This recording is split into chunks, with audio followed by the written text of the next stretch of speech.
Sige, manalangin muna tayo 'no, para maging masaya tayo lalo.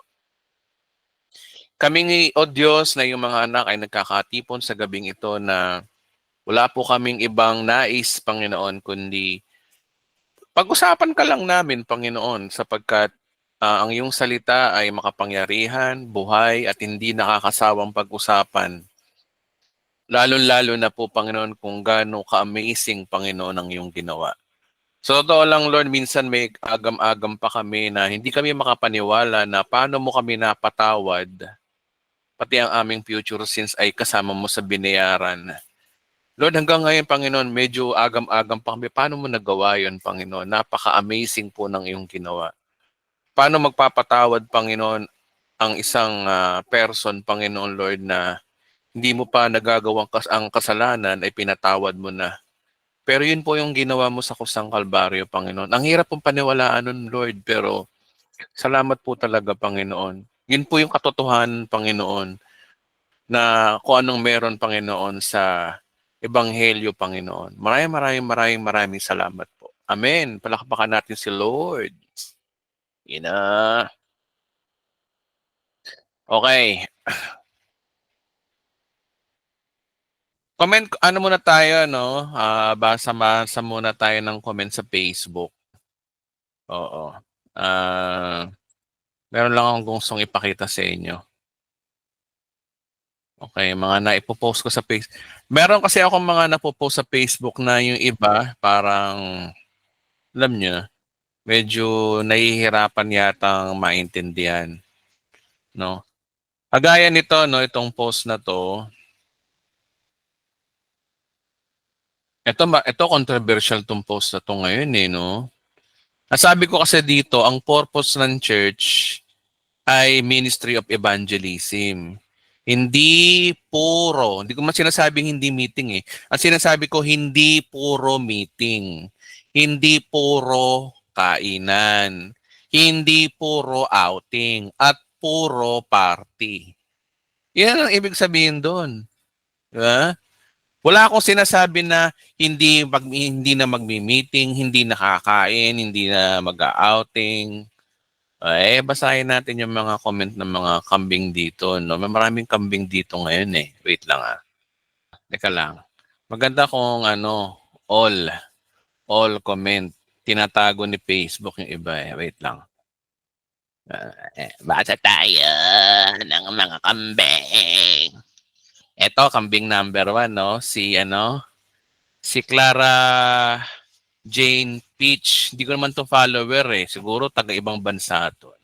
Sabi niya, mga kapatid, kakambing lang tayo, kambing lang ka. Boses lang.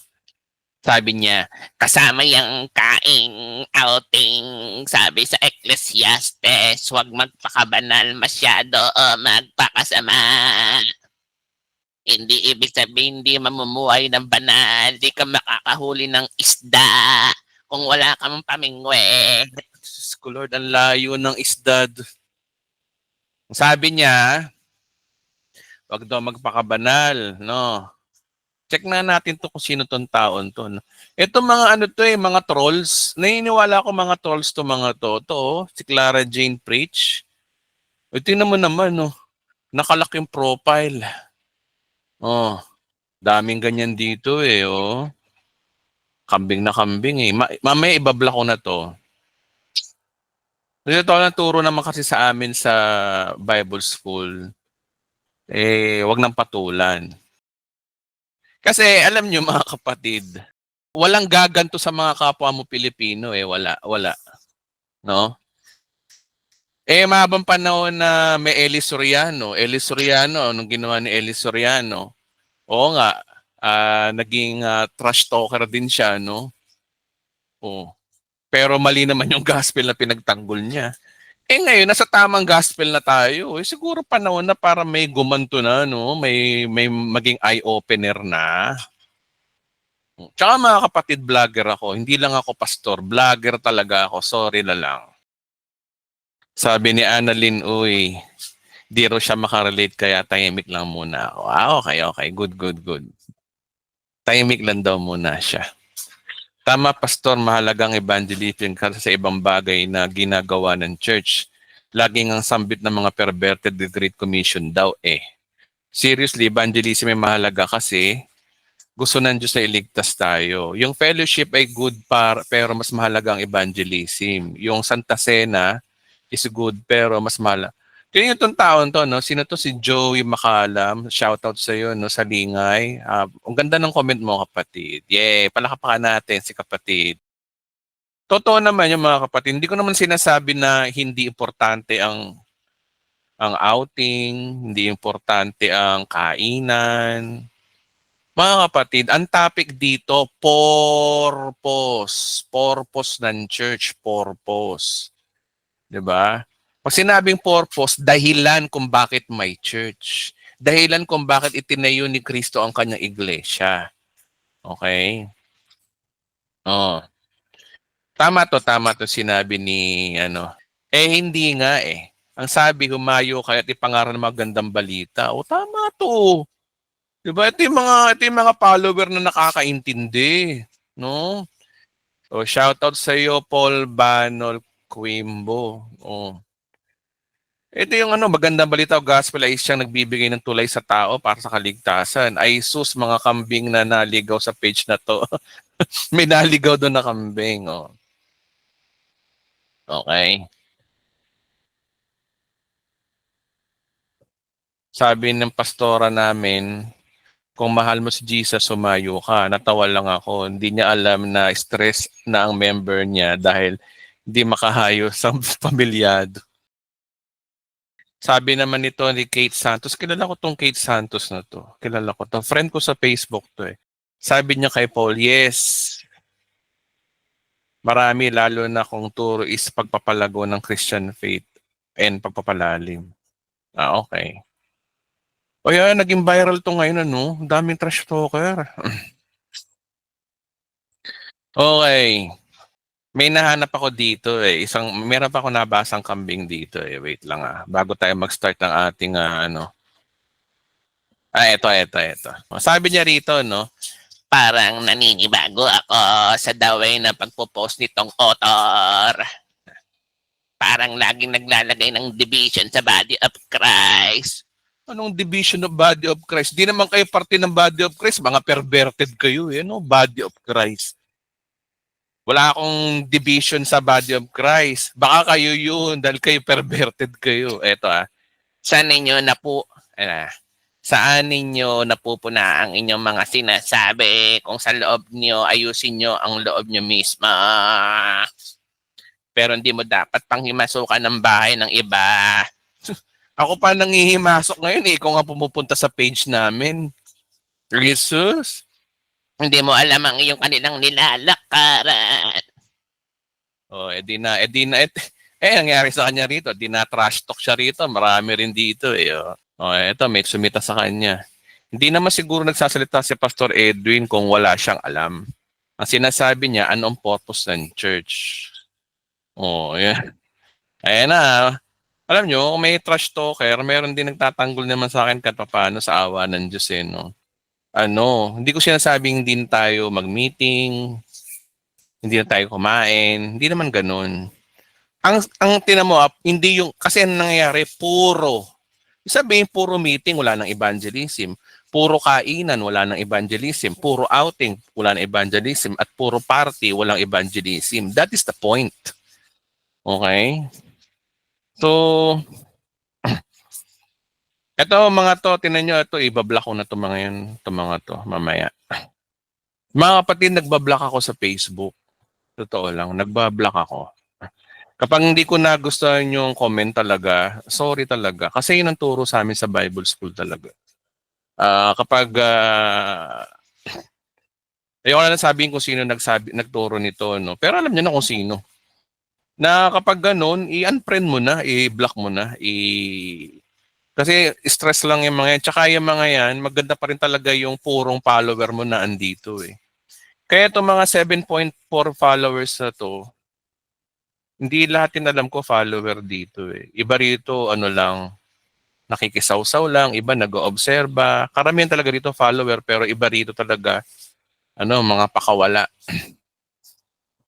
Mga kapatid, talaga nasa last day na ho tayo. Totoo lang. Tandaan nyo, kapag nagtuturo kayo ng katotohanan, hindi mawawala po yung tension. Alam niyo, may nagsabi sa akin na pastor dati, may tuturuan ko. Sabi niya, pastor, talagang di mo ba maiiwasan na magturo na walang tension? Meron talaga. There's a tension. There's a tension between grace and enemy of grace. Meron talaga. Pakiintinding mabuti yung aking pinopost. Bago ko i-post yan, pinag-isipan ko muna yan. Hindi ako basa-basa haphazard na magpo-post na lang tapos magsisisi sa uli. May dahilan po ako kung bakit ko pinopost yan. Malalim at bukod dyan, bago ko pala pinopost yan, tinatanong ko muna ang Diyos, Lord, popost ka ba to o hindi? Etong idea o hindi? Pinagpipray ko po talaga yan. Kaya kung ano man yung mga napopost ko dyan, may basbas po ng Diyos yan kung bakit na andyan yan. Kagaya dito, sinabi ko naman dito, no? Correction, di ko naman sinasabing wag nang mag-meeting, wag nang mag-outing, walang handaan, walang party. Ang purpose ng church is issue. Oh. O yung kambing diyan, sinabi ko, patawa ko lang yan. Wala po akong post dito kagaya nito, no? Sunday service, gitaristang puro lead at malakas ang volume, bida-bida sa tugtugan, hindi na marinig yung kumakanta. Totoo naman marami mga ito, mga real talk to mga kapatid. Hindi nyo maririnig to sa mga ibang nagtuturo o sa ibang pastor na sugar-coated magturo. Ako ho kasi prangka talaga. Totoo naman nito, di ba? Merong ganito talaga sa church na yung tugtugan pagkalakas-lakas, di na marinig yung kumakanta. Oh. Puro sigawan, kala mo may nagrarally, no? Kala mo merong Makiba ka! Wag matakot! Hallelujah! Oh. Sisigawan, parang merong kulang na lang placard, no? Bakit kailangan sumigaw sa simbahan? Nakakapagtaka talaga, no? Saka, tinan nyo, no? Ito pa, pansinin nyo to. Bakit nag-hallelujah? Anong hallelujah? Hallelujah, Lord, praise the Lord, hallelujah, Lord. Pati nagpipreach, hallelujah, Lord, praise the Lord, hallelujah. Bakit hallelujah ka na lang?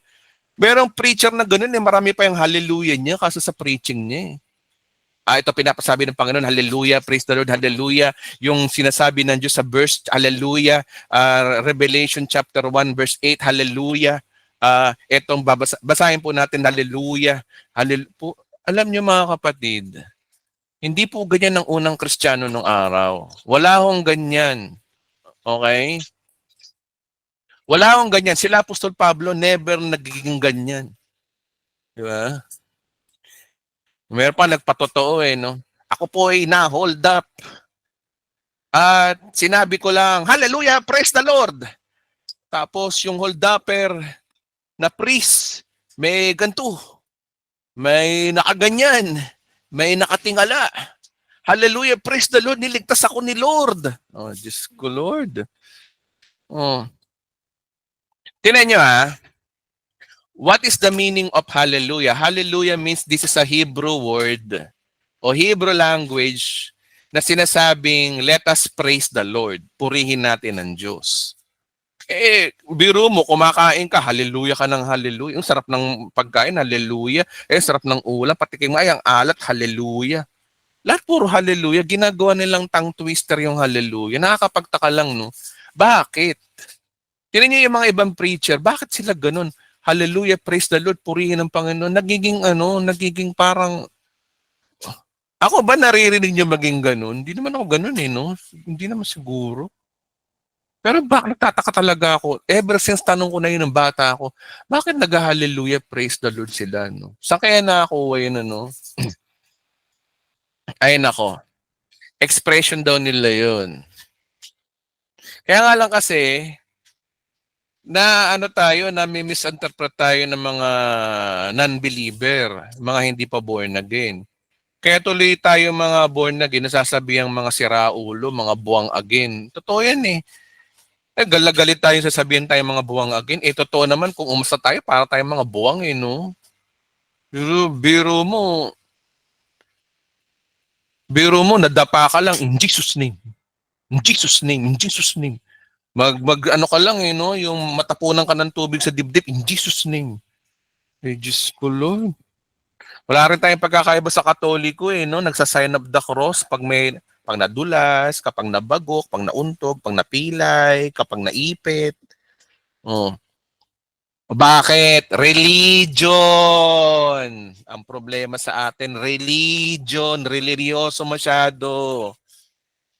Napakasimple lang naman ng buhay Kristiyano. Ang buhay Kristiyano ay simple lang kung para malaman yung totoong Kristiyano totoong buhay Kristiyano. Basahin niyo ang Bible. Tingnan niyo yung mga Kristiyano nung araw ba mga Kristiyano ganyan, yung meron nagkikisay, may ganyan ba? Wala. Yung may nagtatangas ng hindi maintindihan, parang oh, nagsasalita ng ano ba 'yon? Shigi-shigi, wak. Huwag na nga yan. Next. Okay, next. Okay. Wait lang ah. Ito pa, no? Prayer meeting ay ng isang church. Minsan nauuwi sa kwentuhan, chismisan, sabay pray. Marami na open sa mga ganito sinasabi ko kasi natatamaan sila dito eh. Nung dati kong church, prayer meeting, no? Di late na nga yung pastor, late na yung assistant pastor, no? Aantay kami ron, kami ni Kaysel. Nung dadatingan na, mag-aantayan pa. Ang prayer meeting alas 7:30. Antayan pa yan, 30 minutes mag-aantayan. Prayer meeting yun na. Tapos pagdatingan na, kwentuhan na. Ay na po, Diyos ko Lord. Minsan napapagchismisan pa yung kapitbahay nila na yung kapitbahay ng church namin na pinapersecute daw yung church namin, etc. Kung ano-ano mga kwentuhan. Tapos tawanan pa yan,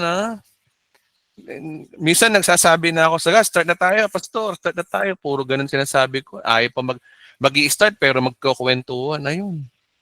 Ito mga to, kung talagang nasa Diyos tayo, if we are really dedicated to the purpose of the church, have a prayerful church, kuno, dapat seryoso tayo sa ginagawa natin pero nakakalungkot, merong talagang ganyan. Yan yung kwentuhan, chismisan, sabay pray. Tapos magpipray, ang iingay, no?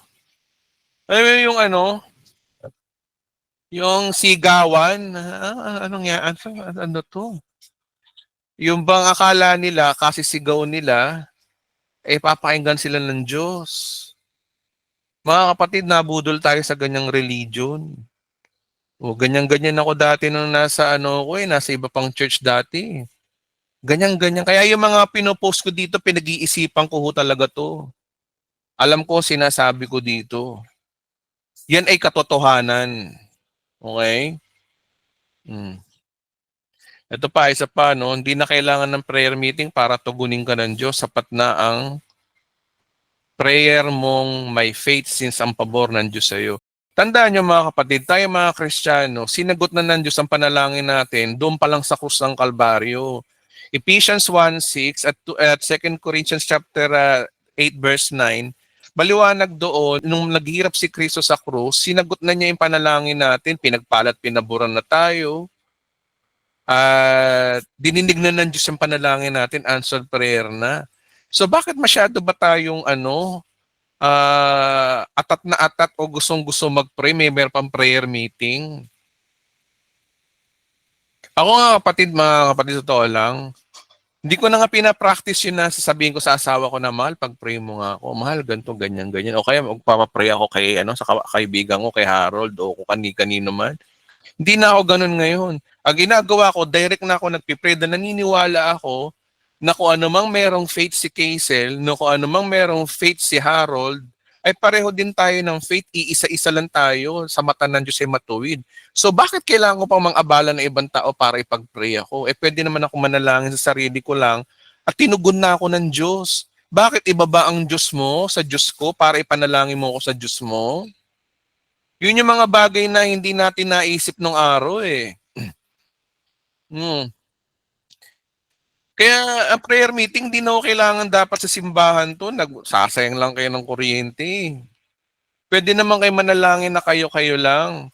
Sabi naman ng ibang pilosopo dyan, oo nga, pastor, iba pa rin talaga. Tingnan mo yung nag-comment dito no? na masaya pa rin daw yung sama-sama kayo nagpipray. May nabasa ako dito eh. Iba pa rin daw talaga yung sama-sama nagpipray. Sabi ko, kapatid, yan ay emotion. Kasi we should live by faith and not by sight. Kasi tinan mo ha, napakahalaga ho kasi mga kapatid na magising tayo doon sa katotohanan sa panahon ngayon. Nasa huling araw na ho tayo. Hindi na ho puro yung tayo nagtuturo ng mga bagay na pareho din ng iba. Kailangan maging different na ho tayo sa pagtuturo ngayon. Kagaya naman nito, totoo naman talaga to, di ba? So ano masama dito? Eto, ano masama sa sinabi ko rito? Puno ng inggit ang taong laging kinukumpara ang sarili niya sa iba. Totoo naman po yan eh. So, maaari may nagtatanong sa akin, Pastor Edwin, bakit ka ba nagpo-post ng ganyan? Wala akong magsasalita ho ng ganito. Wala akong pastor na magsasalita ho ng ganito. Dahil ito po yung mga bagay na nagiging bandage sa atin sa ating ministry sa simbahan. Akala natin tama yung ginagawa natin. Okay, so may bago tayong portion ano, mga kapatid sa isa pang post dito, no, yung Bantay Propesya. Medyo mababago na po yung ating style, ang ating pagbablog. At possible, weekly na po ito. Itong Bantay Propesya natin. Ayan po siya. Ito, isa pa tong post na to. No? Akala ko dati nakukuha ang success sa pamagitan ng sipag at tiyaga. Di pala, nasa pabor pala ng Diyos. Alam niyo mga kapatid, this is the word of wisdom sa mga may tao may experience. Akala ko rin kasi dati ganun eh. Pero tandaan po natin mga kapatid, no matter how skilled you are, kahit ano pa na pag-aralan mo, kahit gaano kagaling, kung wala ang pabor ng Diyos sa'yo, hindi ka rin magtatagumpay. Obserbahan niyo mga kapatid ng mga tao sa paligid natin. Maraming mga magagaling, maraming mga qualified para mag-success. Pero ang tanong, bakit yung iba hindi nag-success?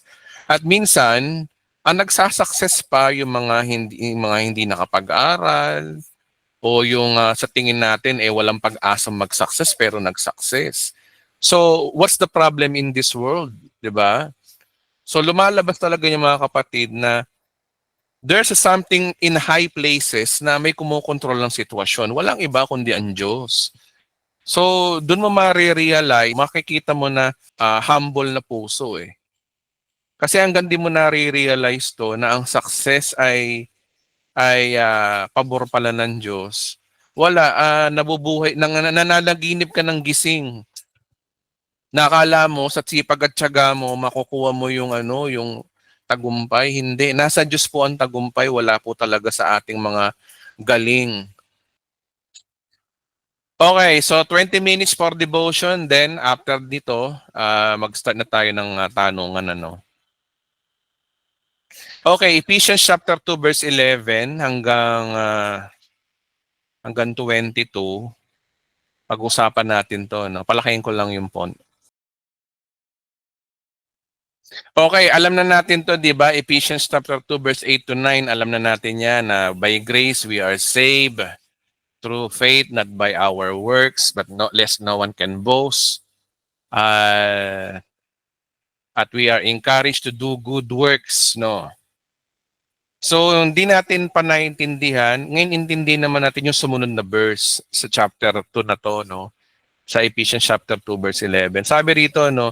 Kaya't alalahanin ninyo ang dati ninyong kalagayan, kayo'y ipinanganak na mga hentil. Sinong kausap? Tayong mga hentil. Sino nagsasalita? Si Pablo. Okay?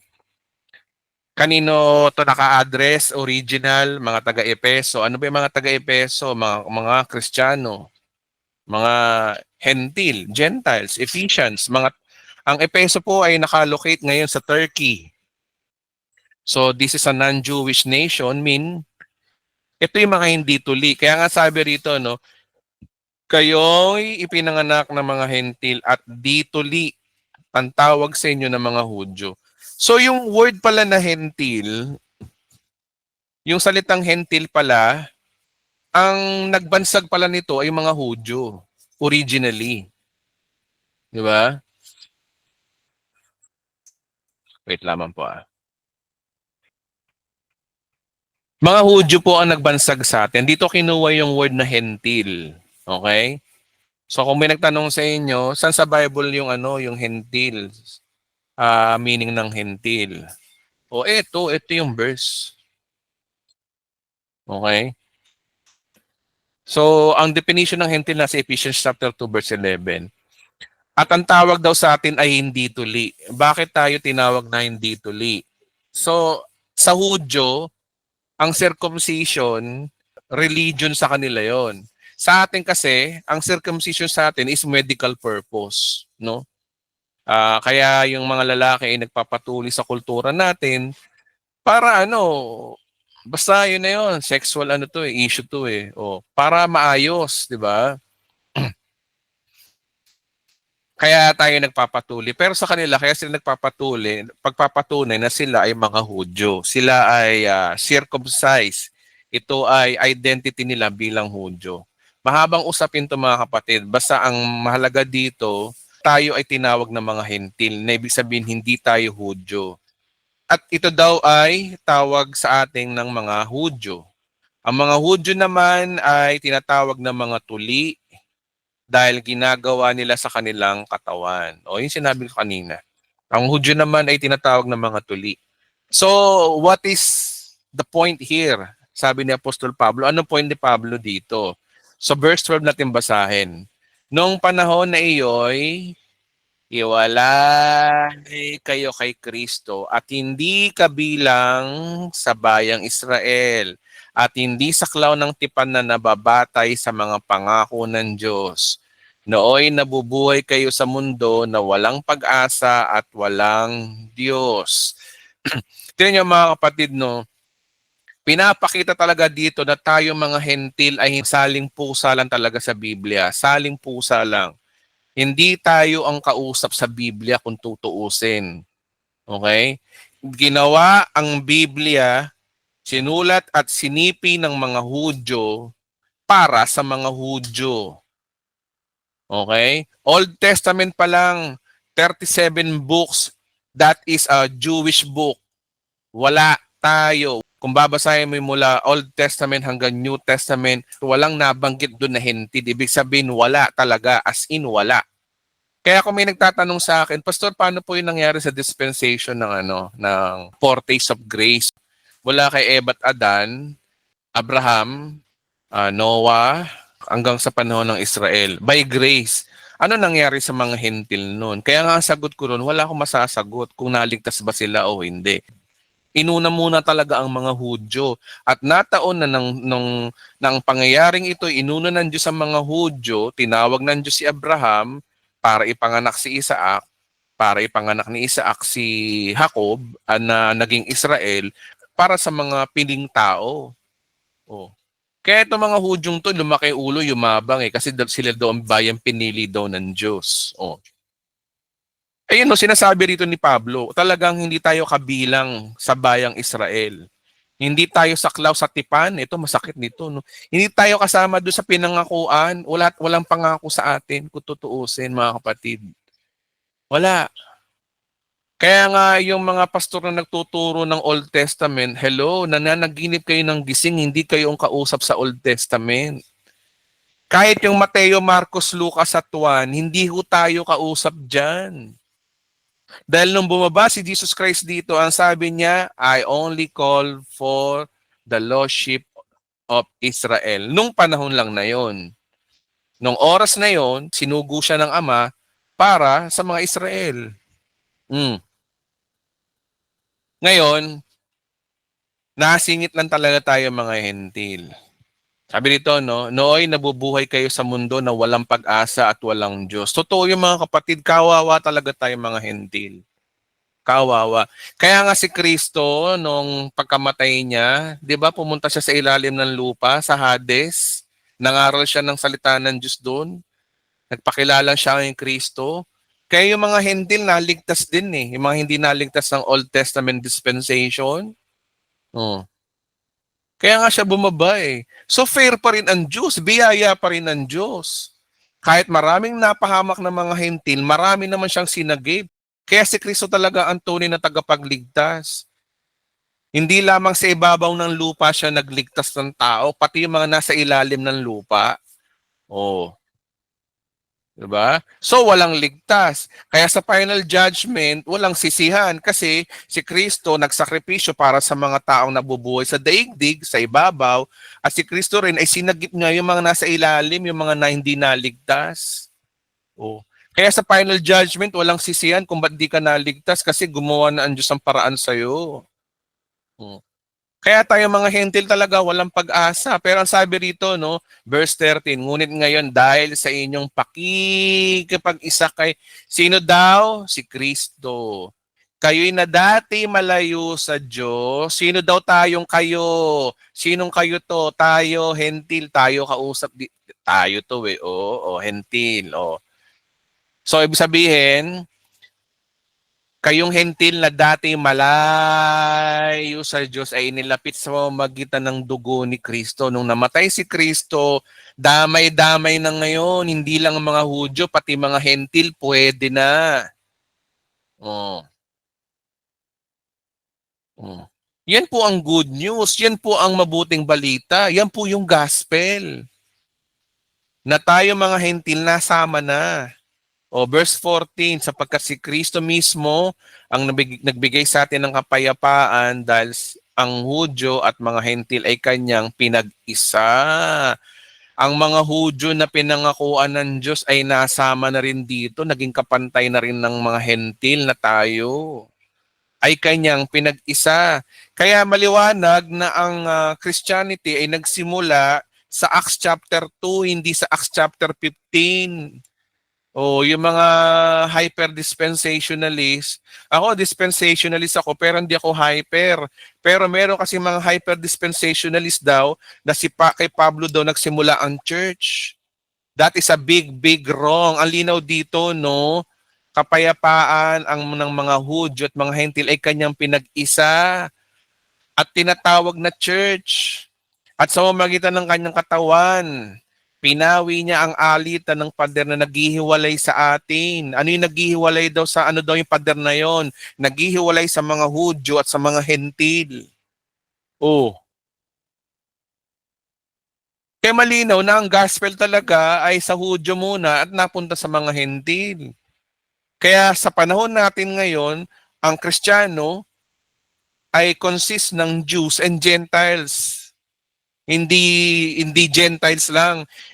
Huwag po kayo maniwala sa tinuturo ng mga hyper-dispensationalist mid-acts na ang church daw ay hentil lang. No, that is a big lie. Ano itong sinasabi ng Bible dito? Ang sabi rito, Hudyo at mga hentil ay kanya ng pinag-isa. Mm. Nung una, iba yung plano ng Diyos sa mga Hudyo, iba yung plano ng Diyos sa mga hentil.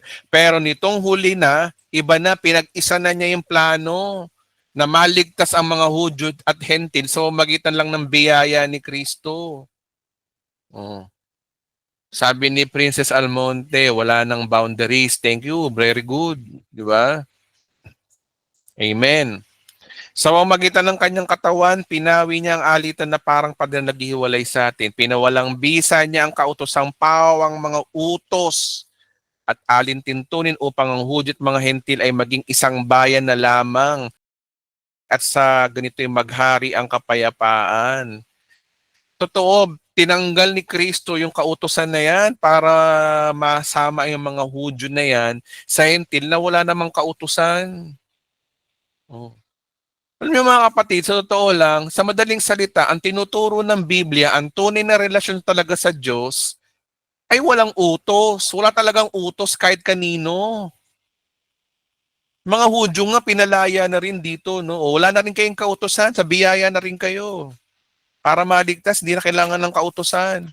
Dahil si Kristo ang hangganan ng kautosan. Sa Romans chapter 10 verse 4, ang linaw. Mm. 16, sa pamamagitan ng kanyang kamatayan sa krus, winakasan niya ang kanilang alitan, pinagkasundo sila sa Diyos, at pinagbuklod daw sa iisang katawan. O mga kapatid, ito ang matinding panlaban nyo sa mga hyper-dispensationalists, sa mga mid-acts, na nagtuturo ng grace, kala mo full grace ang tinuturo, pero sablay. Sumobra ang dividing the scripture. Ang tinuturo ng Biblia, rightly dividing the scripture, hindi over dividing the scripture. 17, naparito nga si Kristo at pinangaral niya ang sa lahat ang magandang balita ng kapayapaan sa inyong mga hentil at sa inyong mga Hudyo. Yung gospel daw na ito na kay Kristo ay para talaga sa mga hentil at sa mga Hudyo. Kaya ligtas din ang mga Hudyo kung sila ay mananampalataya sa tinapos na gawa ni Kristo. Verse 18, ang linaw, di ba? Verse 18, dahil kay Kristo, tayo'y kapwa nagkalapit sa presensya ng Ama at sa pamamagitan nag-iisang Espiritu. Yun yung good news. Na ang plano ng Diyos na bago na, hindi na mga Hudyo ang ililigtas, pati mga Hentil.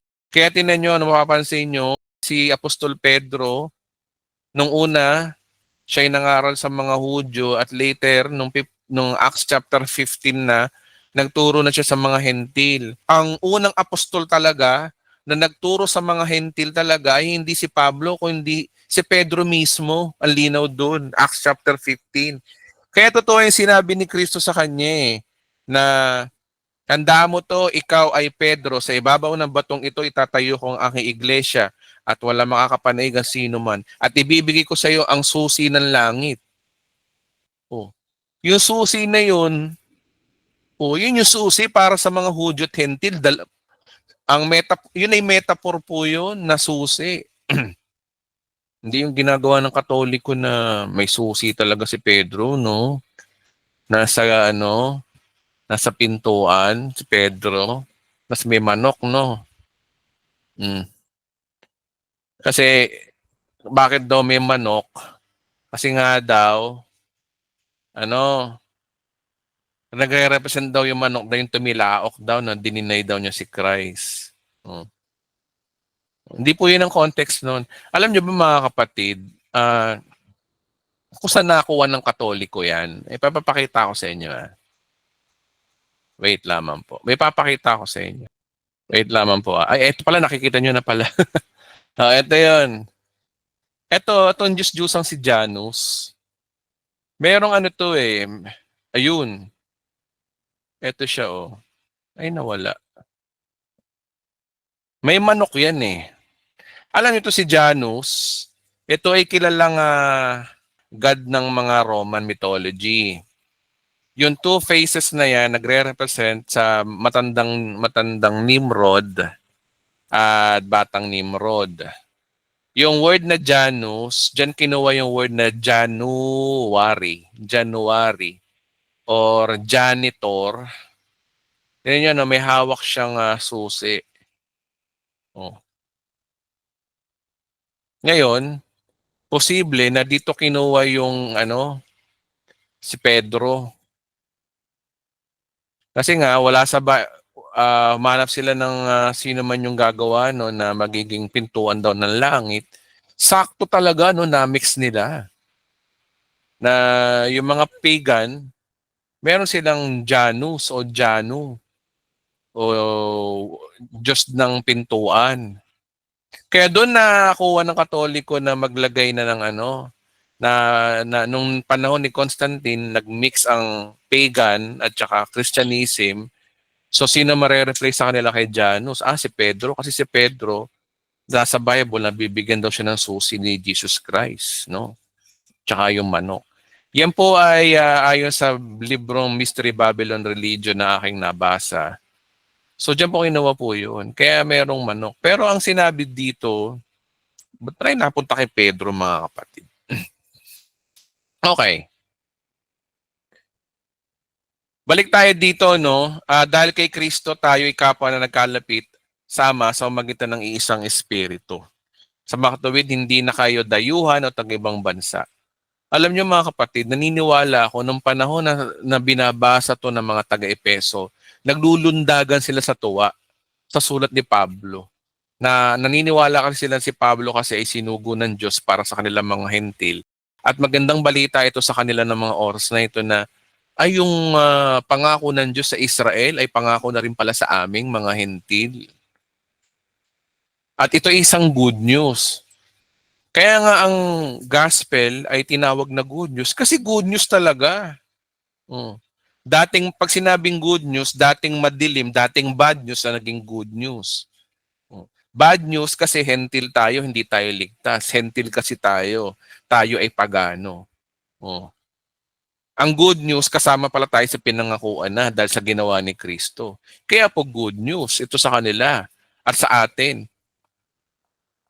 Tulad ng isang gusali, kayo itinayo sa pundasyong inilagay ng mga apostol at mga propeta. O sino to mga apostol na to? Ang mga apostol na to, ito yung 12 apostol ha. Yung mga apostol na mga kilala nyo, kung ang pastor nyo ay nagpapatawag ng apostol, hindi po sila to. O, ang huling apostol po si Pablo. Kung mayroon pang apostol ngayon, ewan ko na lang kung totoong apostol yung mga yan. Pero maliwanag na sinasabi rito, apostol at mga propeta, sila yung pundasyon ng early church na ang batong panulukan ay si Kristo. Siya ang pundasyon, si Kristo. Ginamit ang mga apostol. Ang galing nga nito, no? Oh, so magitan niya ang bawat bahagi ng gusali ay nagkakaugnay-ugnay at nagiging isang banal na templo ng Panginoon. Metaphor lang to na parang siguro may alam sa engineering si Pablo, na alam niya na ang pagtayo ng building ay kailangan ng isang matibay na pundasyon muna at mga pader at di ba ganun ang gawa ng building? Kailangan mo nang magtayo ng pundasyon, maghuhukay ka na malalim kung tatayo ka ng bahay, di ba? At maglalagay ng malaking pundasyon doon, parang, yun na yung example ni Pablo dito. Na sa mamagitan daw ng mga bawat gusali, nagkakaugnay-ugnay daw. So this is a spiritual temple. Kaya verse 22, dahil din sa inyong pakikipagsasa Kanya, kayo may kasama nilang naging bahagi ng tahanan ng Diyos sa pamamagitan ng Espiritu. So what is the big idea here? The big idea here is na nagpapakita na walang kaplano-plano talaga ang Diyos sa ating mga hentil nung una. Wala talaga. Sa Bible pero regarding talaga do sa kapag amatay ni Kristo, buong sangkatauhan yun. Pero sa mata ng mga Hudyo talaga wala. Okay, correct me if I'm wrong baka may mabash na naman ako dito. Hindi ko sinasabing walang plano ang Diyos sa ating mga hentil. Sa mata to ng mga Hudyo. Sa mata ng mga Hudyo, ang plano ng Diyos ay nasa Hudyo. Yung sinasabi ni Pablo dito, dahil siya ay Hudyo, sa mata niya ganito, wala talagang plano ang Diyos sa mga hentil. Yun ang sa kanila. Pero in reality naman talaga, kung sa mata ng Diyos, may plano talaga ang Diyos sa mga hentil. Oo. Ever since. Di ba pinangakuan nga nung nagkasala si Eva at Adan, anong sabi ng Diyos kay Satanas? Oh, mga binhi mo, binhi ko ay siyang tutuklaw sa iyong tutuklawin mo yung sakong ng babae at dudurugin ka naman sa ulo ng babae. Ibig sabihin, ipapanganak ang Kristo na para sa sanlibutan. Okay? John 3:16, ganyan na lamang ang pag-ibig ng Diyos sa sanlibutan. Pero ito sa mata ng mga Hudyo talaga, wala talagang plano. Kaya nga, di ba laging sinasabi ng mga alagad ni Kristo, mga alagad, tandaan nyo, huwag kayong pupunta sa mga hentil o sa anumang Samaritano. Sa halip, hanapin nyo ang nawawalang tupa ng bansang Israel o ng bayan ni Israel. Okay, so that is the big idea. Kaya mga kapatid, isang nakaka-amaze dito na wala talaga. Ang Bible ay sa mga Hudyo. Ang Bible talaga ay hindi tayo ang kinakausap palagi dyan. Kaya wag tayong dadampot-dampot ng verse kung saan-saan dahil alamin muna natin sino ang kausap. Tandaan nyo ang kausap lang tayo, basahin nyo mula Romans hanggang Philemon. Doon lang talaga tayo kausap. Tayo mga hentil, kinakausap lang sa Romans hanggang Philemon. Bukod doon at rest, hindi na ho tayong kinakausap doon. Mag-ingat-ingat tayo. Depende sa konteksto. Okay? Lalo-lalo na sa usaping relasyon sa Diyos at sa usaping kaligtasan. Okay, inuulit ko kapag usaping relasyon sa Diyos, usaping kaligtasan, we should rightly divide the scripture and focus for what Apostle Paul written. Okay? Pag relasyon sa Diyos, apply natin Romans to Philemon. Pero kung doktrina na, kung yung tungkol sa Diyos na, ugali ng Diyos, attitude ng Diyos, theology, nako mga kapatid, we should follow what the Bible says, yung buong Biblia, yung 66 books na yan, sa atin po yan. Sa buong mundo po yan. Pero pag relasyon sa Diyos, kay Pablo lamang tayo makinig kasi kay Pablo lang pinahayag kung ano yung nakalaan sa ating mga hentil, kung paano tayo maligtas, paano tayo mapatawad, paano tayo maging banal, paano tayo pagpalain, at paano tayo pagilingit sa ating mga karamdaman, yun lang ay sinabi ni Apostol Pablo. Maraming salamat po sa mga nakinig at palakpakan natin ang Panginoon.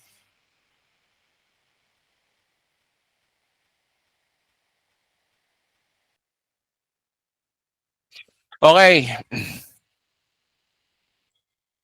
Okay, so tatanong na po yung iba. Type nyo lang po ang word na Charito. At mag-i-entertain po ako ng tanong. Sige, unahin natin si kapatid na Evelyn Tandugon. Kapatid na Evelyn, pwede ka na po magtanong. Hello, good evening po, Pastor. And good evening po sa lahat.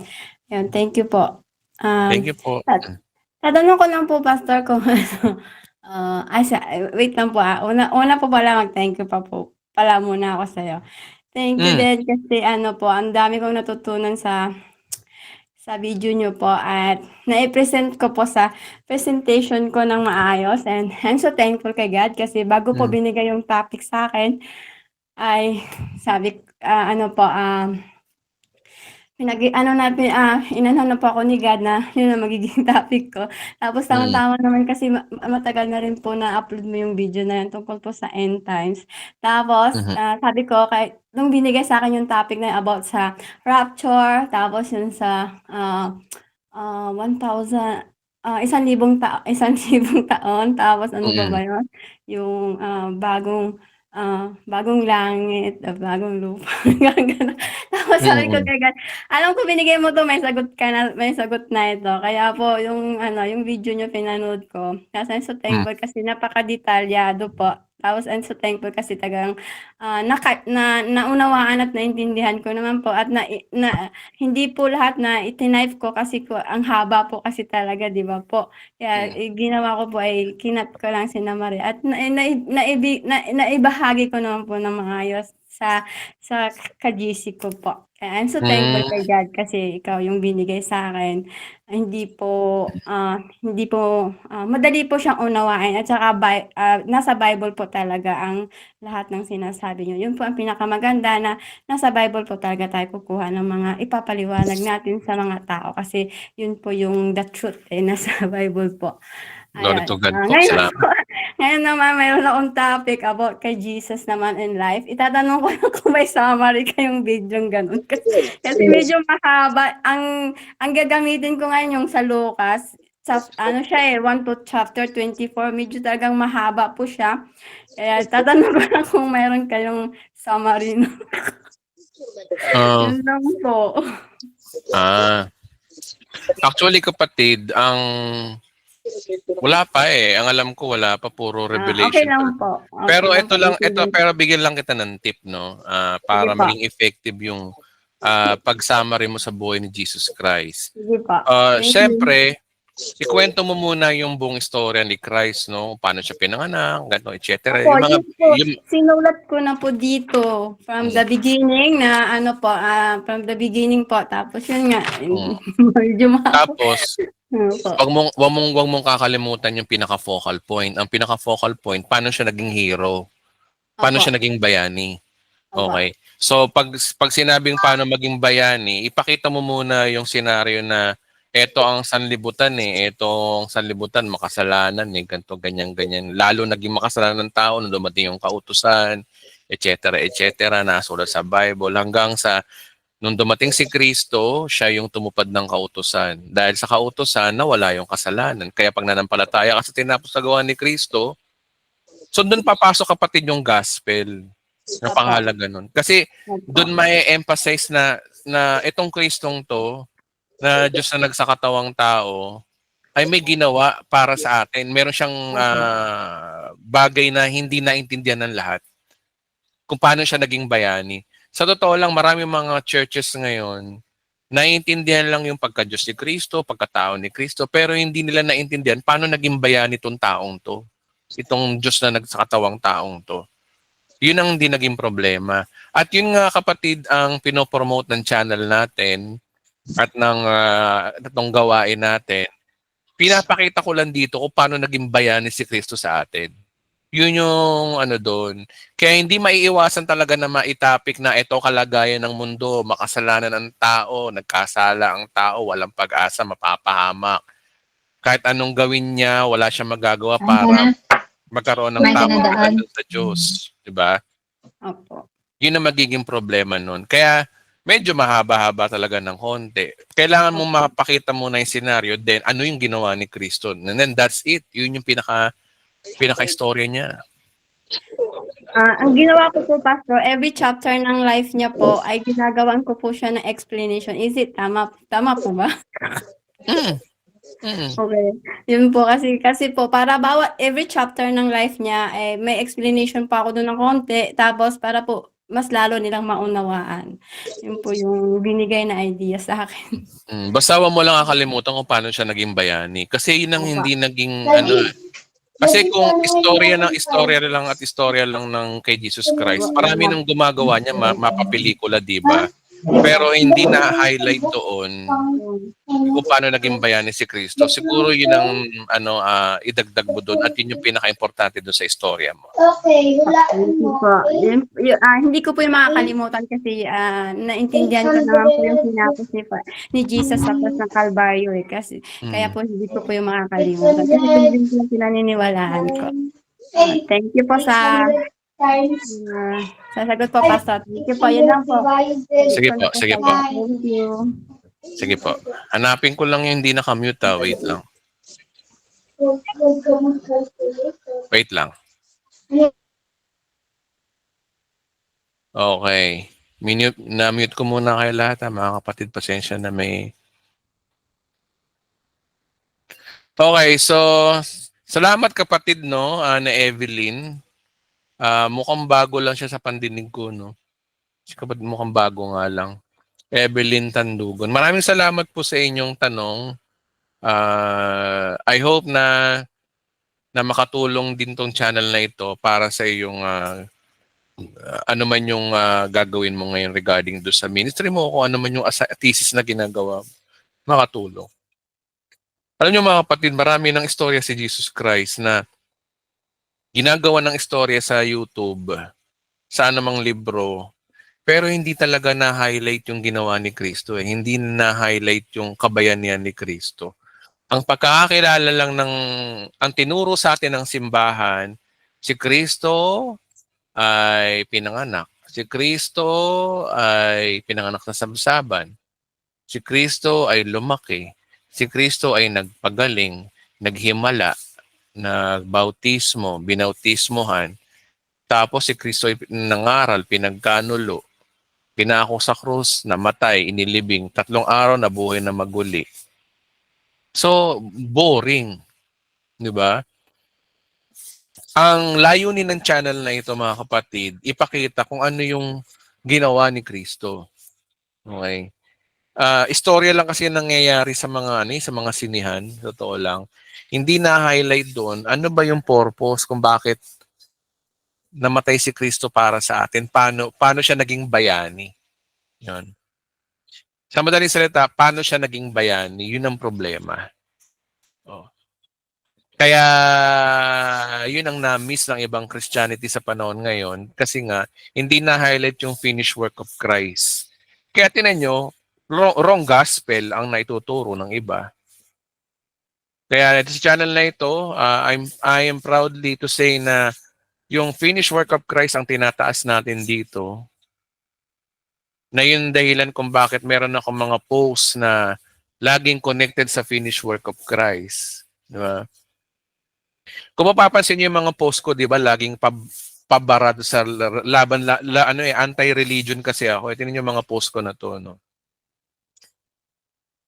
Kasi tingnan niyo sa post na ito, sino ba ang naitataas? Sino ba ang binibigwasan ko dito?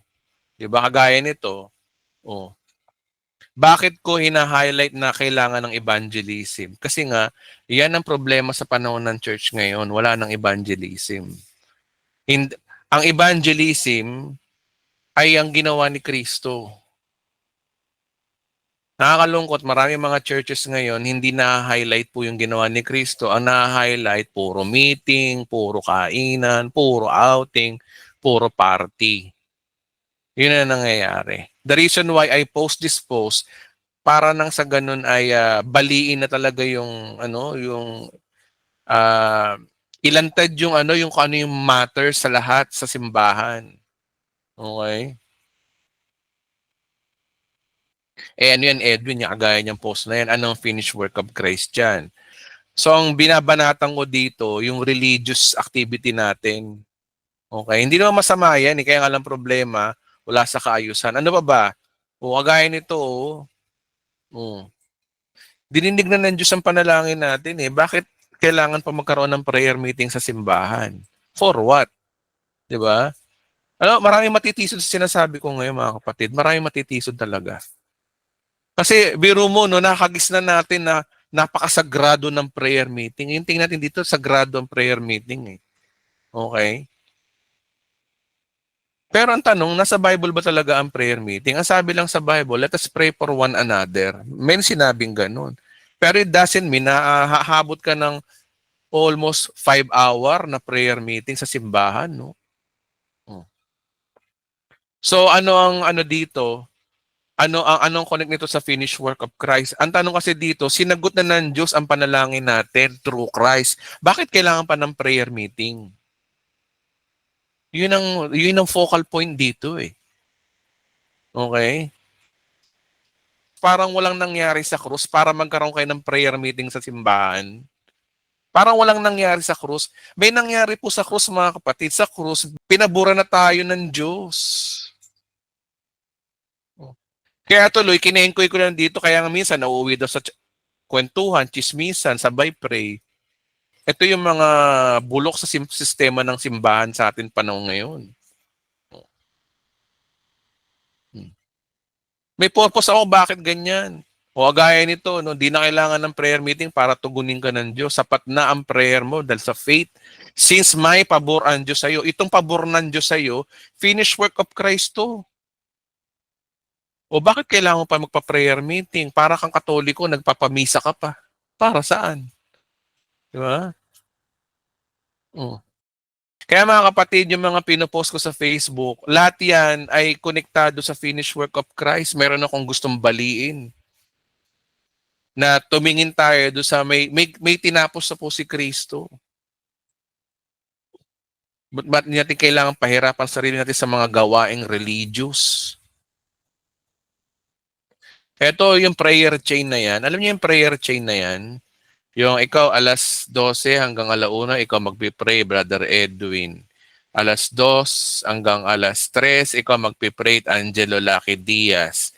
Alas 3 hanggang 24 hour yun. Pahirap sa sarili yun. Yan ang religion Wala ho tayong pagkakaiba sa mga tao nagpipinitensya. Alam niyo yung mga nagpipinitensya, yung hinahampas yung sarili. Pahirap sa sarili yung mga ginagawa natin sa simbahan, totoo lang. Prayer chain. Sa Bible yun. Sa Old Testament, sa mga Hudyo, talagang kailangan mo mag-pray ng labis-labis. Agaya ni Daniel. Ano, Hudyo ka ba? Tayo mga hentil, pinalaya na sa ganyan. Malaya na tayo. Bakit parang tayo alipin ng religion? Pero bahala kayo. Okay, mag-pray kayo. Bahala kayo. Bisa nga yung paulit-ulit na prayer, nag-ano yan eh, lumalabas yan, wala kang pananampalataya sa Diyos eh. Hiningi mo na kanina, hingin mo pa uli ngayon. Minuminuto mong hinihingi sa Diyos. Ano yun? Hingi ka ng hingi. Minuminuto, oras-oras. Oh. Hindi naman bingi ang Diyos eh. Bakit kailangan? Kahit saka pangalawa, may nangyari na sa krus. Dininig na ng Diyos ang panalangin natin. Bakit kailangan pa ng prayer meeting? Hmm. Yan yung bagay na napag-isipan ko noon pa. Bakit nga no? Kailangan pa. Ikaw lang sapat na kapatid. Prayer mo bilang isang Kristiyano, di ba sabi sa Bible, malaki ang magagawa ng panalangin ng taong matuwid. Bakit hindi ka ba matuwid sa mata ng Diyos? Matuwid ka sa mata ng Diyos, kaya malaki ang magagawa mo, kahit na ikaw lang mag-pray, sapat na.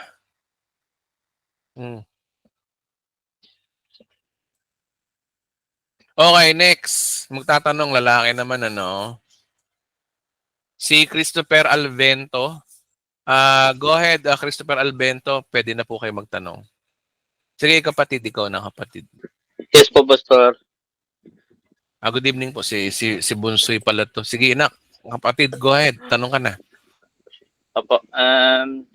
Tanong ko lang po yung tungkol dun sa pagka doon na po tayo sa Kingdom of Heaven, magiging isang lingwahe na lang po ba tayo? Kasi napakarami po natin eh. Basahin natin ng Biblia, no? Bible ang sasagot dyan. Kasi may mga nagtuturo ngayon, karamihan eh, ano daw, ang lingwahe na raw natin, Hebrew, no? Hebrew daw, Hebrew. Oh, may turong ganun eh. Ang tanong, nasa Bible ba yun, ang lingwahe natin ay maging Hebrew? Eh, tingnan natin ng Bible kung Hebrew nga, no? Matatagpuan natin yan. Matatagpuan natin yan sa Revelation. Sige po. Ang Revelation, ito na yung eternity. Revelation chapter 22. Pag-uusapan natin to sa part 16 ng ating Katapusan ng Mundo series. Okay? 21 pala, sorry. Pagtapos ito ay nakita ko isang bagong langit at isang bagong daigdig. Wala ng dating langit at daigdig. Wala na ang rin ng dagat.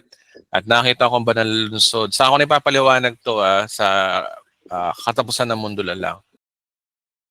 Hindi na kailangan ng araw at buwan upang bigyan ng liwanag ang lungsod sapagkat ang kaluwalhatian. Ang ganda, no? Ang ganda ng heaven.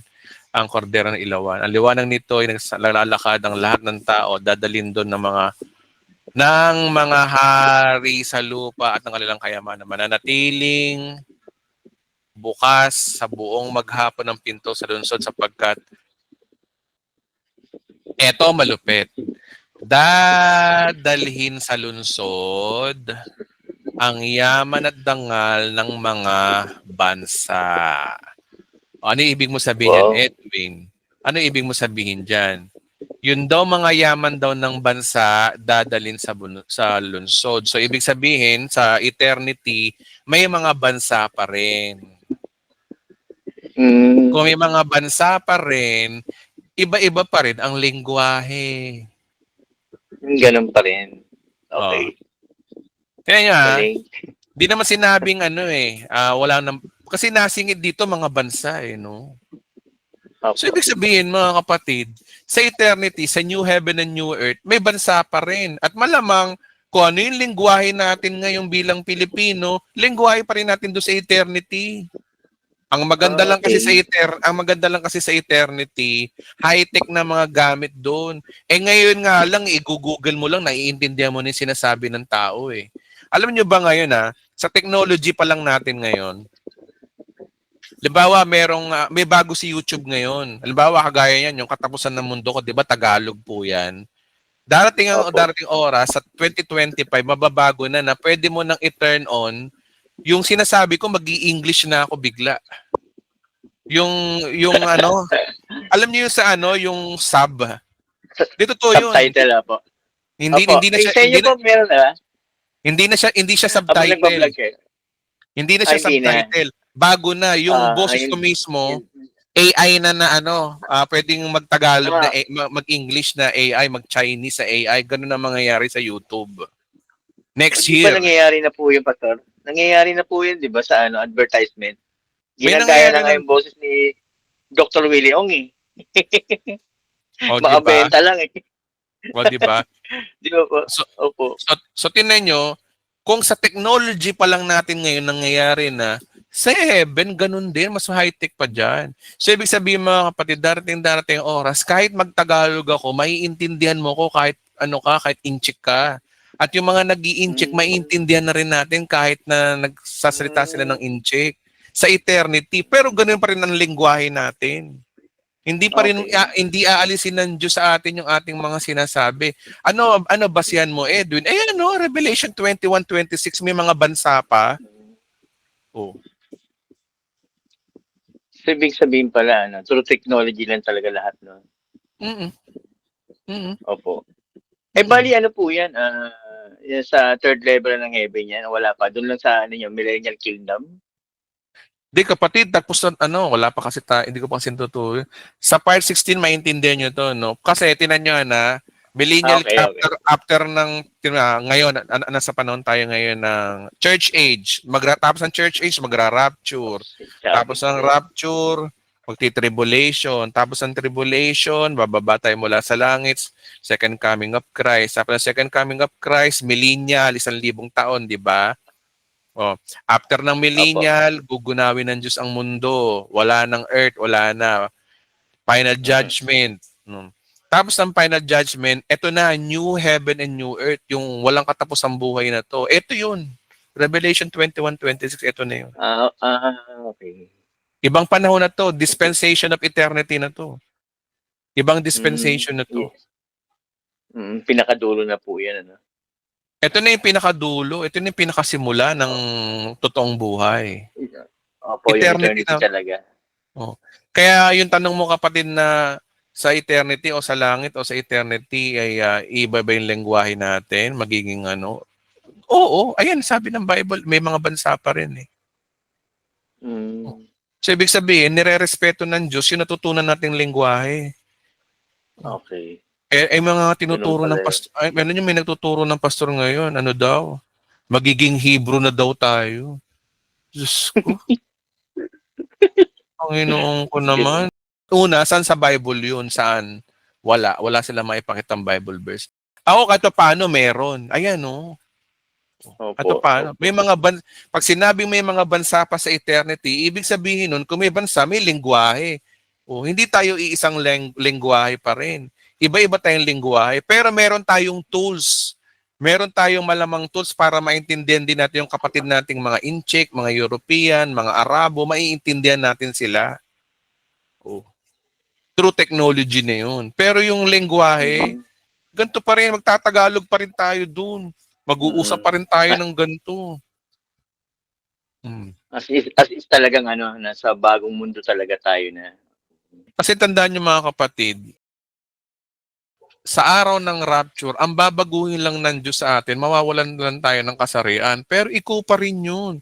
Ikaw pa rin si Bunsoy. Ikaw pa rin si Edwin. Ano ba si Bunsoy? Nagigitara, Tagalog, Pilipino.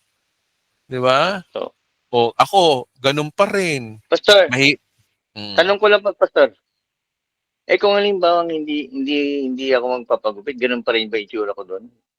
Long hair pa rin? Hindi ko alam kapatid. Pero kasi nung si Christ, ito di ko Opo, alam to Nung si Christ opo. kasi, nung nag-glorified body na siya, hindi siya nakilala ng mga alagad agad-agad eh. Alam mo yung dalawang Mm, lalaking naglalakad sa road ng Emmaus ba yun? Di ba hindi niya nakilala si Jesus Christ, glorified opo, hindi body. po. Tapos nung lumusot si Jesus Christ sa pader sa mga alagad, doon nagpakita siya, doon nila nalaman na ikaw nga ang aking Panginoon. Sabi sabihin, siguro sumobrang pogi ni Christ ang araw na yon, nung glorified body na sobrang perfect na ng katawan niya, hindi siya nakilala. Nakilala lang siya sa pananalita. Galing. So ibig sabihin mga kapatid, naniniwala ako kapag pinalitan ng Diyos ang ating katawan, Alangan naman nung namatay ka, matanda ka, o kayo nang rapture ka, matanda pa rin ipapalit sa'yo. Hindi ganun ang Diyos. Tanda mo, ang Diyos natin is the best. Sa buhay natin, naranasan natin ang Diyos kapag nagbibigay the best. Kaya kung usapang pagpapalit ng katawan natin, the best din ang ibibigay ng katawan sa atin. Hindi yung ganito, na may kapansanan tayong itsura. Hmm. Hindi mo kang jologs. Ano mo yun? Ibig sabihin, kapatid, poging-pogi tayo sa oras na yun. Ganun po, Pastor. Salamat, Pastor. Pwede pa po isa lang. Isa na lang. Sige, kapatid. Ito po yung tanong ko po itong isa. Yung mga hindi po kasi nababasa ko doon sa mga comment section. Yung mga ibang naririnig ko rin na patungkol doon sa mga hindi naniniwala sa rapture. Mabibilang pa ba talaga sila sa rapture? Hindi na. Tingin ko hindi na kasi hindi naniniwala po eh. Hindi naman ganun, Di ba kapatid. regalo po ng Diyos yun? Di ba regalo ng Diyos yun? Okay. Ang rapture. Pero kasing ganito no? Hindi naniniwala sa rapture pero naniniwala sa tinapos na gawa ni Kristo. Meron kasing ganun no? Oh. Ligtas yung kapatid. Oh. Biyaya, kaya nga biyaya ng Diyos. Ang mahalaga, kung nanampalataya ka na ikaw ay naligtas sa magitan ni Kristo. Pero sa mga bagay na minimal lang na doctrine, halimbawa, hindi ka naniniwala sa rapture, naniniwala ka sa second coming, doon ka bubuhayin. Hindi napapatulan ng Diyos yun. Ang big deal kasi sa Diyos, yung salvation, yung biyaya ng kaligtasan, mahalaga ho yun. Ngayon, pagdating sa eschatology, hindi na inaano ng Diyos yun. Ang consequence lang doon, kapatid, pagdating sa eternity, pag nag-rapture, pagtatawanan ka ng mga kapwa mo tao. Kala ko ba naniniwala ka na second coming, o nag-rapture, baba ka uli, baba. Pag, malamang, mabubuli siya, pagtatawanan natin. Halimbawa, ikaw kapatid, hindi naniniwala sa rapture. Hindi ka naniniwala sa rapture, sa second coming, o sige. Pagdating ng rapture, pagtatawanan natin yung tao. Anong sinasabi mong walang rapture? O ba't ka na-rapture ngayon? Yun lang yung consequence doon. Katatawanan lang siya. Pero pagdating doon sa eternity, hindi na yun. Ang mahalaga kasi rito, ang pinaka-fatal dito, if you believe the Son of God, na pinatawad ng lahat ng iyong nagawang kasalanan, pati future sins, ikaw ay naligtas na. Ang kaligtasan ay biyaya. Kasi kung sasabihin natin na dapat yung mga hindi na naniniwala sa rapture, hindi ma-rapture, lumalabas doon na may condemnation tayo. Lumalabas doon na alam ba, lumalabas na by works tayo. Wala namang masama kung paano po yung mga preterist po? Preterist. Kasi iba po kasi mga iba po kasi yung mga belief nila eh. Basta kapatid, tandaan mo to, kapag ang isang Kristiyano ay naniniwala sa tinapos na gawa ni Kristo na ang kaligtasan ay biyaya lang sa pamamagitan ng pananampalataya, no matter na kung ano yung paniniwala mo sa eschatology, you are still saved. Okay. Big sabihin talagang big deal talaga sa Lord yung yung about sa faith talaga. Kaya nagigigil pala siya sa mga Hudyong hindi naniniwala. Pero kung ikaw, sabihin natin na tama ang eschatology mo, pero mali naman ang salvation mo, you still go to hell. May iwan ka sa rapture. Ang sablay talaga. Kaya pala mas kailangan talaga mas naiintindihan nila yung about salvation talaga. Exactly. About sa tinapos ni Kristo. Exactly. Yun ang mahalaga ron. Yun ang magliligtas sa'yo. Yun ang magra-rapture sa'yo kapag yun ang pinaka-focal point doon. Okay? Sige, si Leia Colado. Ay, Leia. Lex pala yun. So, alabo na naman ako. Sige na, natawag na kita, kapatid. Pwede ka na magtanong, kapatid na Lex. Magandang gabi po, Pastor. Good evening po, kapatid. Salamat po. Sige po, pwede na po tayo magtanong. Napanood ko po yung nirelease yung labanan, yung war po ng yung going to the World War III. Feeling ko po malapit na po mag-rapture. Oo. Ano po? Oo. Oh, lahat yan nakakaramdam na niyan, nakakaramdam na lahat. Opo, eh. Mukhang ano po, yung date na, na tinutumbok nyo, I mean, God willing, yun na nga po sana. Opo, marami na ako nakakapanaginip ngayon yan na magra-rapture na, marami na ako. Malapit At na tayo. marami rin po, opo, yung kagaya po yung kanina na pag-usapan at marami rin po talaga, hindi pa po nag-aabang at hindi naniniwala. Pero tayo po, dahil naniniwala tayo sa tinapos gawa ni Kristo, kaya nandun po yung faith natin. Mm. Kagaya, Nararamdaman. Opo. kagaya ngayon, may balita ngayon, 'di ba? Kumanti na yung Russia ng hypersonic missile sa Ukraine. Ngayon, tong si Ukraine, si Volodymyr Zelensky, nagtatawag na ng buong Europe na lumusob na sa Russia ngayon. Ngayon, Narinig na ito. Nito nakialam, po. nakialam ng British ngayon. Patayin na, yari na to. Kaya, ano mga kapatid, sa atin, good news to. Alam naman natin, kapag nagkaroon na ng ganyan, mawawala tayo dito sa mundo. Opo. Yun lang po. Oh. Salamat po. Salamat po, kapatid. At yun lang po talaga, Pastor. Yun lang po talaga gusto ko itanong kasi nararamdaman ko na rin po yung nangyari. Salamat po. Salamat po. Salamat. May tanong ka pa, kapatid? Wala na po. Ay, sige, salamat po. Salamat. Question Pwede na na ako lang, magtanong? Pwede na ako magtanong yung babae naman, ano? Sige, si Princess Almonte, pwede ka magtanong, kapatid.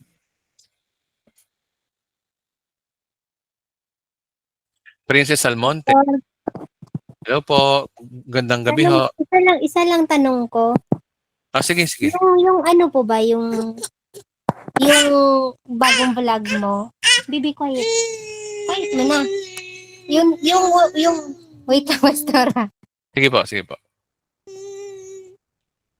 Yung ano po ba, di ba, kung possible na magka World War III, hindi siya matutuloy, di ba? So, anytime pala, Pastor, or any hour, pwede na mag-rapture kasi, di ba, base doon sa Revelation. Lantaran na ba siya? Magpapakilala na ba siya noon o hindi pa? Kasi during Covenant pa naman siya magpapakilala, di ba, Pastor? Kumbaga, tayo muna yung makakakilala sa kanya since tayo nag-aaral ng mga mangyayari, di ba? Tama ba, Pastor? Usually kasi ang pinakamalapit na propesiya, no, ang sabi ni Pablo, hindi lalantad ng suwail hanggang hindi nawawala yung mahadlang. Sa Thessalonica yon. At kapag umalis yung nanahadlang, lalantad na ang suwail. So ibig sabihin, mga kapatid, hindi natin makikilala ang Antikristo hanggang nabubuhay tayo dito sa daigdig. Kapag nawala na tayo dito, doon pa lang lalantad ng Antikristo. Yun po ang sinasabi ng Biblia. Pero hindi natin maiwasan na magkaroon ng suspecha tayo bilang tao. Kasi instinct natin mga tao na na magsuspecha eh. Lalo na tayo mga Pilipino, matataba ang utak natin sa mga ganyan. Madali tayo makabasa ng pangyayari. Pero hindi pa rin tayo sigurado. Kagaya ng sinasabi ko, di ba? Hindi rin ako sigurado kung sino ba yung Antikristo. Pwedeng si Trump, pwedeng yung Muslim, etc. Pwedeng si Elon Musk, pwedeng o sino yung mga kilala niyong mga sikat na tao. Jared Kushner, si Macron. Pwede kahit sino eh. Pwede rin si alam nyo na yon, alam nyo na yon mga kapatid, pumasok nawa sa isip nyo yung sinasabi ko. Yung may kayamanan. Pwedeng siya rin. Hindi natin masasabi. So, malalantad lang yan kapag nawala tayo. Ito yung chronological order. Ito, bibigyan ko kayo ng idea. Chronological order. Ang unang-unang mangyayari talaga is rapture muna. That's it. Rapture. Pag nag-rapture na, magkakagulo ang buong daigdig kasi marami mawawalang bilyon-bilyon mga tao eh. So pag sinabing bilyon-bilyon mga tao, talagang magpapanik, ano nangyayari? So ngayon, pagtatakpan niya ng gusto magsulong ng New World Order, sasamantalin na yan. Dito papasok yung sinasabi ni pangalan nito, yung Canadian na nag-ano ng Project Bluebeam. Dito, entra yung Project Bluebeam na sinasabi na yung mga nawalang tao, yun yung mga kinuha ng aliens. Dito papasok yun. There's a possibility na maging ganun ha. After nun, lalantad na ngayon yung Antikristo niyan. Tapos ito pa, para maging sikat ang Antikristo, kailangan mo na magkagera. Tapos siya yung pipigil doon. Kasi ayon sa Revelation chapter 6, na yung bago pumasok yung pulang kabayo, papasok muna yung puting kabayo, which is yung kapayapaan muna. So ganun kapatid ang nakikita kong senaryo. Ito'y ganang akin lang hindi ko sinasabing nasa Bible o doktrina. Ito'y ganang akin lang sa nakikita ko sa current event. Bagamat sinasabi ng Biblia na kailangan munang mawala ang Kristiyano bago lumantad ang suwail. Yun po yung aking basihan doon. So, possible, Pastor, na pag mag-World War, tas mahinto halimbawa si Trump, maaari pa nating maabutan yun, di ba? Kasi yung binabasyan ko kasi, Pastor, is yung sa part 8 demo na video na 3 yun, di ba? Yung temple, tapos pagbuo ng Israel, tapos Covenant. Doon din naman ako parang nakapokus. So since baka pag napahinto ni Trump, andito pa siguro tayo. Or mag-covenant, saka na magdadinan tayo. Wala na. Pwede rin sinasabi mo kapatid, pero base sa Biblia, hindi lalantad ang Antikristo hanggat nandito pa tayo. Ayun yung aking pananaw doon. Yun ang aking pinakabasihan doon. Yung, tinan mo pag nag-rapture muna, doon lalantad ang Antikristo eh. So, hindi naman kasi ganun agad-agad yun porke nag-rapture, 7 years tribulation kaagad. Paano kung hindi ganun ang istorya? May Diba? pa yan, may time interval pa yan. Paano kung hindi ganun ang istorya? Paano kung it takes 3 years pa bago magsimula yung covenant ng Antikristo sa Israel? Patay-patay na. Madami na madideceive niyan. O kala ko ba yung mga na-rapture 7 years of 7 years of tribulation, baka hindi pa nagkakaroon ng covenant? Yung iba naligaw na tuloy. Akala nila hindi totoo yung Bible. Patay na. Kaya nga delikado ka pag naiwan ka ng rapture eh. Kasi pag naiwan ka na sa rapture, matindi ang deception dito sa lupa. Madideceive ka talaga. Kahit ba magaling ka sa Bible, madideceive ka pa rin. Kasi biro mo, magpakita sila ng peking rapture. Lumilindol talaga, bumababa yung Kristo. Doon pala madideceive ka na eh. Tas paano kung hindi kagad-agad yun? Nag-rapture. Alam mo, naiwan ka sa rapture. Nag-rapture na, naiwan ako. Sige, magbibilang ako ng 7 years. Teka muna. Hindi naman porke nag-rapture na, 7 years na. Paano kung hindi pa? Paano kung hindi pa nangyayari yung senaryo na yung Antikristo makipag-covenant sa Israel sa loob ng 7 years? Di patay ka, mag-aantay ka. Kaya napakahirap maiwan sa rapture kasi napaka-deceiving ng buong mundo. Ngayon nga lang, nadideceive na tayo kahit paano. Paano pa kayo pag nag-rapture na? Kaya kapatid, yung mga mahal nyo sa buhay, naku po, kailangan makakilala sa Panginoon para hindi sila ma-deceive dito sa mundong to. Pero di ba, Pastor, pag tama naman yung faith mo, na kahit yung iba hindi nagtiwala sa rapture, possible na masama sila, magulat nilang sila, lumipad na sila. Kapatid, naniniwala ako. Doon tayo sa sinasabi ng Biblia, ano ba ang kaligtasan? Ang kaligtasan ay manampalataya ka sa tinapos na gawa ni Kristo. Period. That's it. If you believe what Christ done on the cross for you to be able to save, that result the forgiveness of your sins, you are saved. Walang sinasabi sa Bible na porke hindi ka naniniwala sa rapture ay hindi ka maliligtas. Wala akong ganun. Tama. So, ibig sabihin kapatid, Marami kasing, Pastor, parang, na nagdedesisyon na hindi ka masama sa rapture kasi hindi ka naniniwala sa rapture. Hindi naman po yung issue ng paano ka masama sa rapture, kundi yung faith mo lang. Hindi. Hindi naman ganun ang Diyos. Tayo mga tao, patola tayo, pero ang Diyos hindi pinapatulan yun. Biyaya na ng Diyos yun. Ang mahalaga, nananampalataya. Kasi tinan nyo, no, hindi lahat ng Kristiyano naman talaga hindi naniniwala sa rapture. Naniniwala sila na ang rapture after ng 7 years. Kagaya, halimbawa, no, meron kasi akong isang mahal din sa buhay na naniniwala na ang rapture ay mangyayari sa kalagitnaan ng tribulation. So I respect that. And God will respect that as long na siya ay nasa full grace. Kasi ang basihan kasi ng kaligtasan, remember na kay Kristo, wala doon sa paniniwala sa rapture. So hindi na big deal yun. Kaya ewan ko pero kasi tayo sa Bible Ang sabi sa Bible, ang maliligtas lang yung manampalataya sa anak. Kung nananampalataya ka sa anak, at hindi ka na naniniwala sa rapture, sigurado ako na hindi ganun ang Diyos. Ang mahalaga po sa lahat kasi mga kapatid, kapag ang salvation ang issue, kapag gospel ang issue, dyan tayo mag-ingat. Pero yung mga bagay na topic na regarding sa eschatology, paano kung paniniwala ako na yung dragon, na pulang dragon, hindi yun si Satanas, kundi China. Yung mga ganun mga minor issues, hindi na, ano pa ba yun? Papatulan pa ba ng Diyos yun? I don't think so. Ito naman tanong ko sa kanila, sa mga ganyan. Ano ang basihan nila na porke hindi ka naniniwala sa rapture ay hindi ka naligtas? Saan sa Bible kaya yun? And for sure, wala ganun sa Bible. Sa Bible, kapag hindi ka nanampalataya kay Kristo, hindi ka maliligtas, hindi ka mararapture. Sa Bible yun. Okay, kapatid?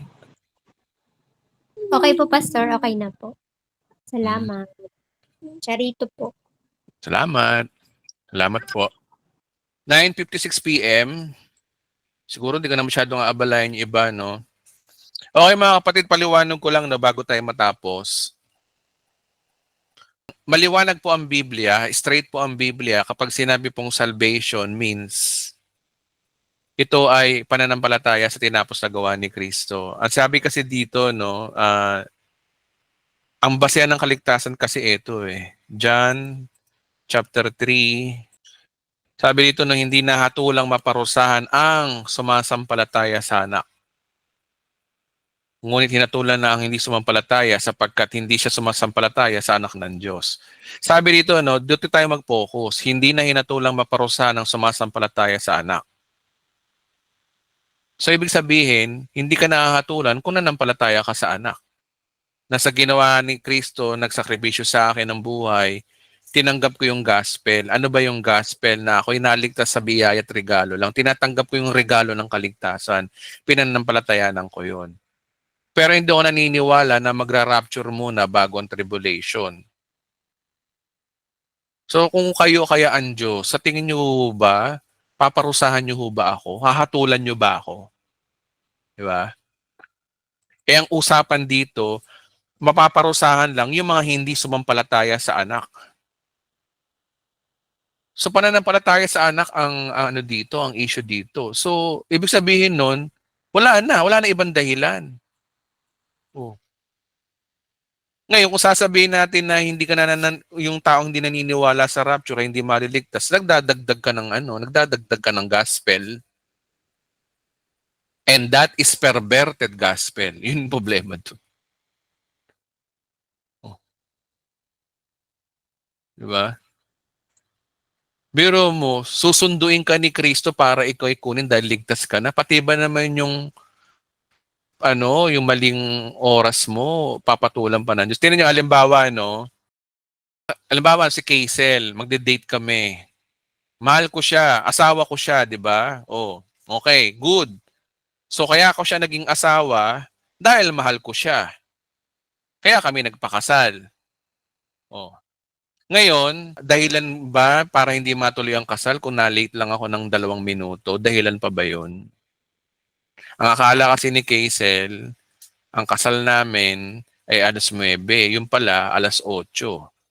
Sa tingin niyo ba mga kapatid, isasakripisyo ko yung pagmamahal ko sa asawa ko dahil lang doon na-late lang siya ng kasal? Oh. Ganun din yung kapatid. Ang rapture, ang araw ng kasal natin sa Panginoon. Araw yan, araw. Kung akala ng isang Kristiyano, ikakasal siya after ng tribulation age, ano yun, mawawala ba ang marriage natin kay Kristo dahilan doon? So, alam ko na nagigets nyo na mga kapatid, no? Tatapik pa natin to sa susunod. Sa ngayon, kailangan talaga natin magpaalam muna, pansamantala.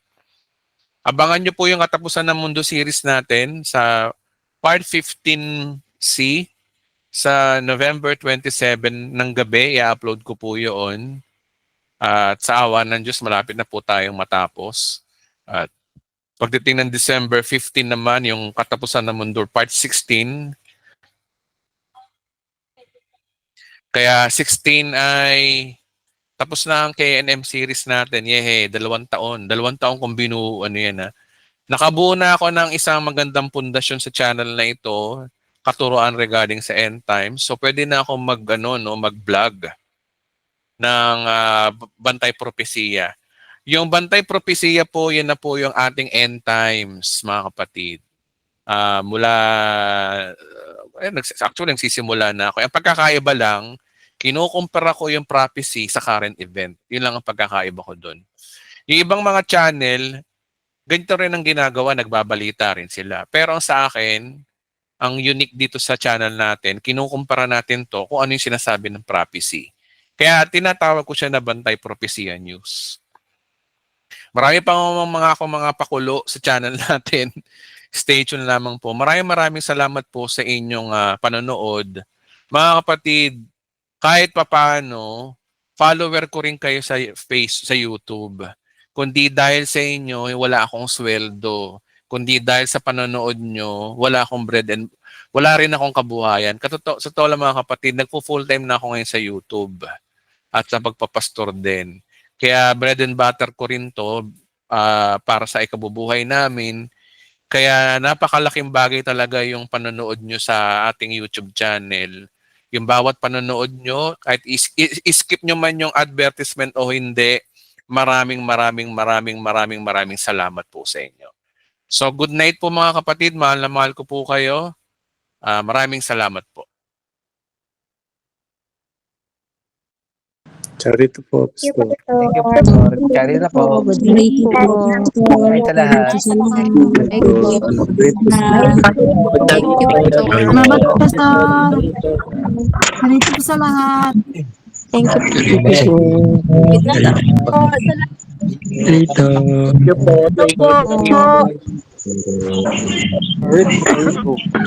Masama tayo sa lahat. Thank you po, Pastor. Charito po sa lahat. Thank you po. Okay, maraming salamat po. So, merong part ng video na to na hindi ko sasama sa recording. Ipagpaumanhin po ninyo. May puputulin po ako dito. Pero lahat po ng ating napag-usapan, napag-aralan ay galing po sa ating Panginoon. At maraming salamat po. Mahal na mahal ko po kayo. See you next week po.